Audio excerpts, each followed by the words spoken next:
პროკურატურამ გააკეთა კომენტარი ამას დაკავშირებით. ასე რომ თუ ინტერპოლს აქვს რაიმე ახალი პოლიტიკა და ეს მათი გადაწყვეტილებაა, ამ შემთხვევაში საქართველოს მთავრობის მეთაურის პოზიცია რა უნდა იყოს, რატომ უნდა იყოს საინტერესო.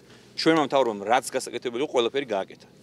ადეიშვილიც მივეს პასუხებაში, იყო ძებნას და არის ძებნაში და რჩება ძებნაში და ყველა ის დამნაშავე, რომელმაც წლების განმავლობაში შექმნეს დანაშაულ სისტემა. გასაგები, მაგრამ თქვენ და ციხეშცედანი მერაბიშვილიც, ახალაი და სხვები, რომლებმაც წლების განმავლობაში ჩვენი ქვეყნის მოსახლეობას ძალიან დიდი სირთულები შეუქმნეს. ასე რომ თუ ინტერპოლის პოლიტიკა არის რაიმე შესული, ეს მათი საქმე, ეს ინტერპოლის საქმეა, ამაზე შესაბამის უწყებები გააკეთებენ კომენტარს.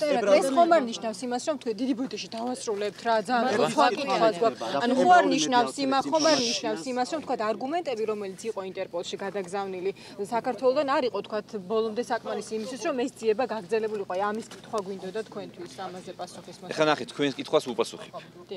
ეს რომ ყოფილიყო არასაკმარისი ან არარგუმენტირებული. ინტერპოლი, რა თქმა უნდა, არ დასოვდა ადეიშვილს წითელ ცირკულაზე.